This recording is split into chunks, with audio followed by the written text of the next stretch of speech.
Pentecost. What a great time to celebrate. It's interesting to me that the lesson offered today is from the Valley of the Dry Bones. And isn't that lesson a tremendous story from our Jewish tradition? You can almost smell the dust of the dead space. Hear the clicking of the bones as they gathered and were reformed into living bodies. You can almost see and touch the squishy ligaments and muscles being reattached to long-forgotten beings. I wonder if they got all the right bones in the right order.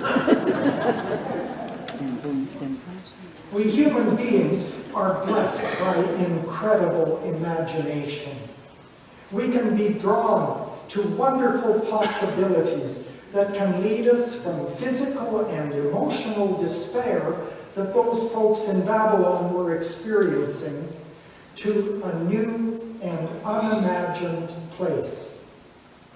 My favorite part of this story tells of God breathing into the assembled, virtually giving breath of life to the dead, making them alive.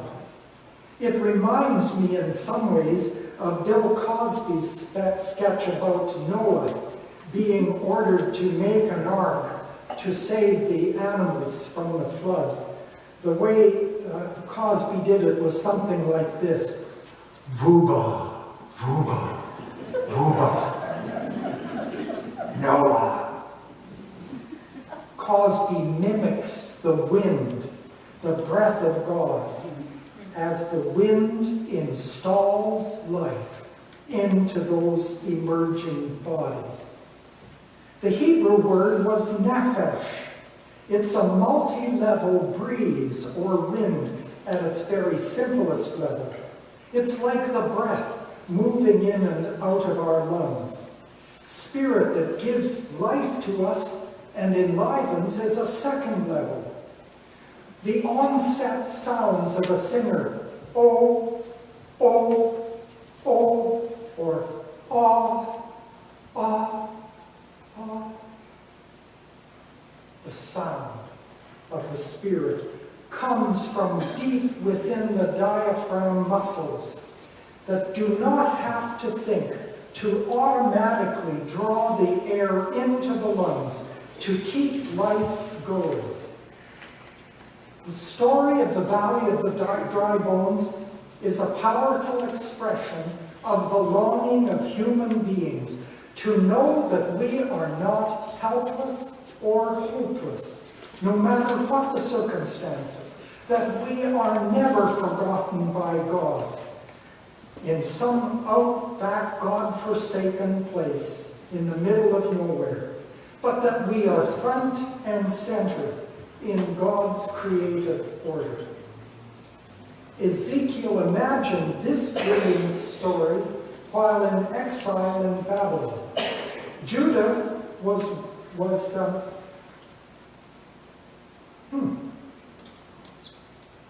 give me a minute. My typing isn't very good. The Judeans were walked from their place in Jerusalem and Judah to a land of exile. They were so far from home that they didn't believe it was ever possible. Their king was in a prisoner of war camp. His eyes had been gouged out by his captors. They lamented and cried for their homeland from camps along the river as they sang their songs about Zion. Their breath was literally knocked out of them. It was gone from them. And they felt helpless as well as hopeless. Now, Ezekiel's response was to imagine this valley of dry bones. It was a vision of the valley that continues to say, you are not lost. God is with you. The wind of the Spirit will come out in your ohs and your ahs and your longing for life. and you will find life again. It is really quite clear that the slaves of plantations in the southern part of the United States would have adopted this same kind of powerful image with a song of hope that went, dim bones, dim bones, dim dry bones. How many of you remember it? Sing the chorus with me. Dim bones, dim bones, dim dry bones, dim bones, dim bones, dim dry bones, dim bones, dim bones, dim dry bones. Now hear the word of the Lord. And the song continues to connect to the top of the head and then disconnect down. Sight and smell and sound affirm the life-giving power of that breath, that Spirit of God. And all of this from Ezekiel is preliminary to asking you the question, what's your favorite spire?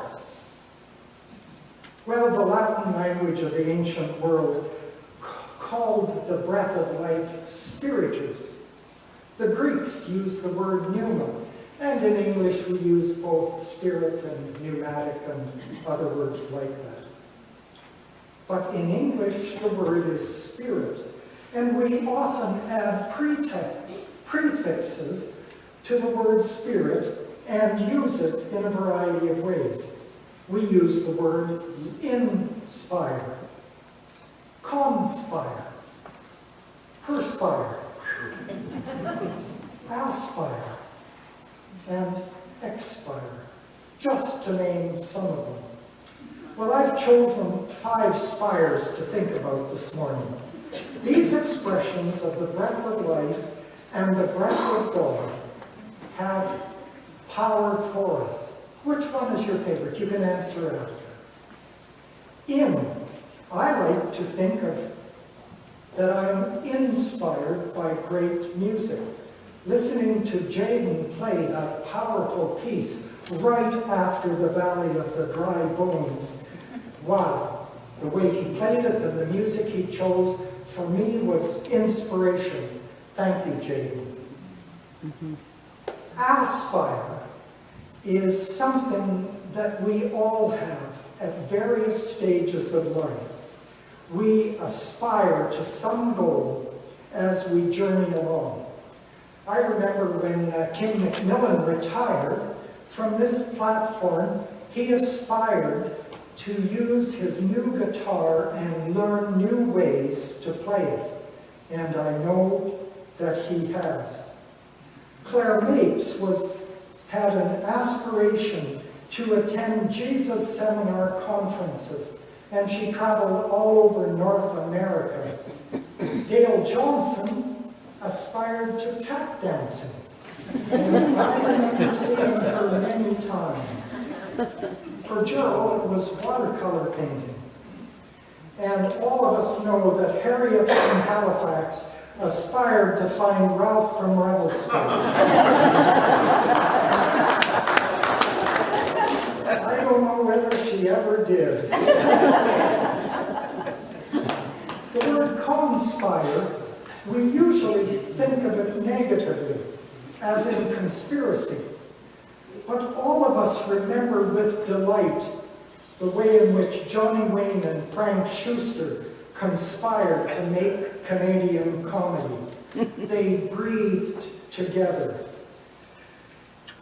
Conspiring made Gilbert and Sullivan enormously popular. The same with the Beatles and the Kingston Trio, and Salmon Arm's own Hannah Gong and Stephanie Nakagawa have grown because they have conspired with others to create their music. We live together with gratitude for the music and for teachers who perform and teach regularly within the music and the teaching program of our school systems.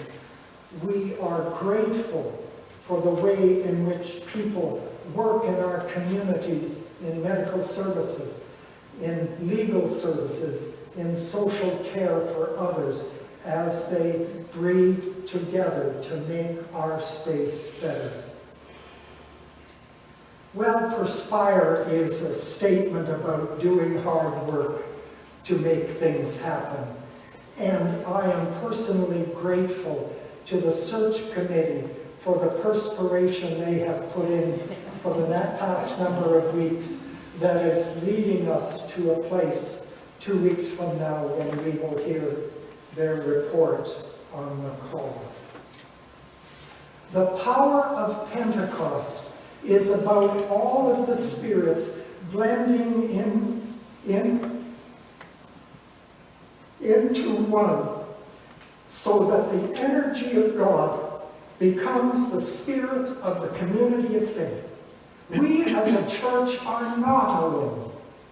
The Holy One, the loving Spirit that has created us and continues to create with us, is bringing new life and new joy and new direction as we breathe this very moment. The Holy Spirit sums up the outpouring of that blessing of God for which we now give thanks. And now, finally, expire. The end of breath, the end of life. We celebrate life to its fullness, and then, when lived, return to God. In the summer of 1957, I had completed 2 years of my academic arts program at the University of Alberta and was 1 year short of going to theological college. All students in those days were required to work 2 summers in the rural church someplace in Canada on what were called mission fields. 4 months on a pastoral charge with a supervising minister.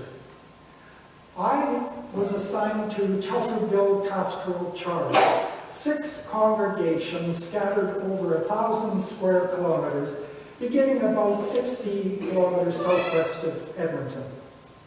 I lived in the back of the church at Thorsby, and my supervisor for the summer was Jerry Hutchinson. We each led 2 Sunday services, going in different directions each week. And we never overlapped, except when I met with him during the week. And during that summer, there was vacation school leadership, summer camps, visiting families in each of the 6 congregations in the hometowns of the people and on their farms, sharing weddings and funerals, baptisms, and other celebrations. Those 4 months were a gracious, leader-inspiring mentoring by a man who led by example. I was inspired. We perspired as we added the siding to the church in Warburg. We planted potatoes in a community garden. I aspired to his leadership style. Jerry married Miriam.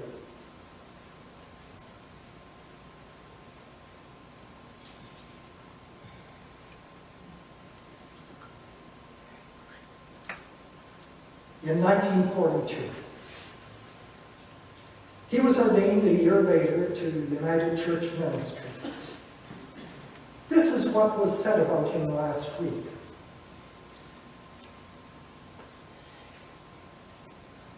Jerry's work was greatly influenced by his childhood on the family farm in Duhamel, his study of agriculture, and his years working with the student Christian movement.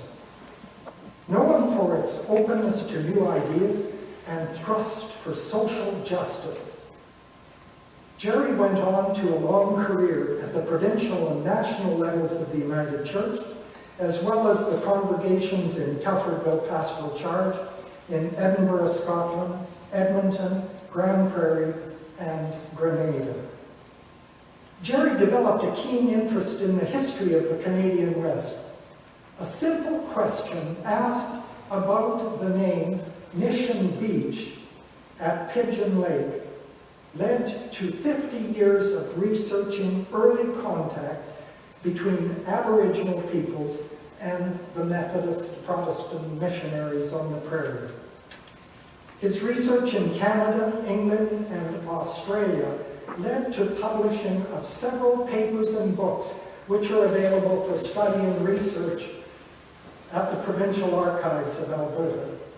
He was instrumental in the establishment and development of Runsan's mission. Throughout his career, he worked to foster and improve relationships between the church and Aboriginal communities. Jerry was a man of great intelligence, curiosity, humor, courage, and strength. He gave and received much love and support from family, old friends, and new acquaintances. Jerry died peacefully during his sleep and in the Spirit of God on the 14th of April. His memorial service was in Edmonton last Tuesday. He was 100 and under.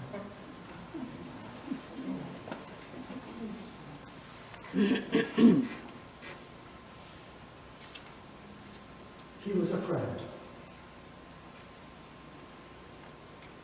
As with the Spirit of God in Jerry's life, may the Spirit of God be in our lives while we live and until we expire.